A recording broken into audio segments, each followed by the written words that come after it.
সেখানে initial assessment করার পরে তাকে আমরা আইসিইউতে শিফট করি।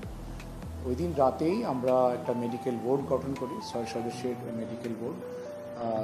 যে বোর্ডের সদস্য ছিলেন ENT specialist, eye specialist, neurosurgeon এবং আমাদের অ্যানেস্থেশিয়া বা আইসিইউর যে প্রধান, এই সকল বিভাগের প্রধানরা ওই দিন রাতেই এবং আমি নিজে উপস্থিত থেকে এই বোর্ডটা পরিচালনা করি এবং ওইখানে তার অ্যাসেসমেন্ট হয় এবং পরবর্তী ম্যানেজমেন্ট সম্পর্কে সিদ্ধান্ত হয়। উনি আগে যে হাসপাতালে ছিলেন, ইসলামী ব্যাংক হসপিটাল, সেখানে একটা সিটি স্ক্যান করেছিলেন। পরে আমরা পরদিন সকালে, মিনস 30 তারিখ সকালে আমরা আবার একটা সিটি স্ক্যান করি। তো আমরা ওনাকে নেসেসারি যেসব ব্যবস্থা বা পরীক্ষা নিরীক্ষা আমরা আইসিইউতে রেখেই চালিয়ে যাচ্ছি। বর্তমানে উনি স্টেবল আছেন এবং কথাবার্তা বলছেন বা লিকুইড ডায়েট উনি খেতে পারছেন বা খাচ্ছেন। ওনার যে সমস্যাগুলো ছিল সেটা মূলত 4টা সমস্যা। একটা হচ্ছে ওনার নাকের হাড় ভেঙে গেছিল, ম্যাক্সিলা যেটা মুখের একটা হাড়, একটা ক্রাক আছে, আর ওনার চোখে একটু ইনজুরি, যেটা আমরা সাবকনজেন্টাভাল হ্যামোরেজ বলি। সেখানে ডান চোখে একটু এরকম হ্যামোরেজ আছে।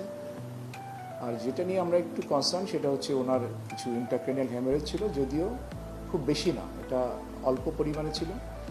এবং আমাদের যে সিটি স্ক্যান পরবর্তীতে আমরা করেছি, আমরা দেখেছি যে এটা রিজলভ হয়ে গেছে মোটামুটি। এখন উনি ভালো আছেন, তবে একটু যেটা হয় এই ধরনের একটা ব্লান্ট ট্রমা বা এই ধরনের ফ্র্যাকচার হয়েছে কিছু, সেই জন্য ওনার কিছু ব্যথার কমপ্লেন আছে, একটু ঘুমের সমস্যা হচ্ছে। এটাই উনি আমাকে আজকে একটু আগে যখন আমি দেখে আসলাম আমাকে জানালেন। আজকে আমরা একটু পরে আবার বসবো, একটা বোর্ড হবে, আবার ওনাদেরকে নিয়ে আমি নিজেই বসবো। তখন সিদ্ধান্ত হবে আসলে আমরা কখন ওনাকে ছাড়তে পারবো বা ওনাকে আইসিইউ থেকে কখন আমরা কেবিনে শিফট করতে পারবো। যেটা মানে আমাদের যে ফ্র্যাকচারের যে ইস্যুটা, আসলে ফ্র্যাকচারের তো কোনো ওষুধ লাগে না, ফ্র্যাকচার টাইম দিলেই অটোমেটিক্যালি হিল হয়ে যায়। তো এখন এইসব ফ্র্যাকচার হিল হতেও ধরুন 4 থেকে 6 সপ্তাহ সময় লাগবে, কিন্তু তার জন্য ওনাকে কিন্তু হাসপাতালে থাকাটা জরুরি না। উনি হয়তো উইদিন 1 উইক হাসপাতাল থেকে চলে যেতে পারবেন এবং তারপরে বাসায় রেস্ট নিলে এটা কিছুদিনের মধ্যেই, এই যে ফ্র্যাকচারের কথা বললাম, ওনার ফ্র্যাকচারের যে বৈশিষ্ট্য হচ্ছে যে ফ্র্যাকচারগুলো ডিসপ্লেস না, মানে জায়গায় আছে, জাস্ট টাইম দিলেই হিল হয়ে যাবে।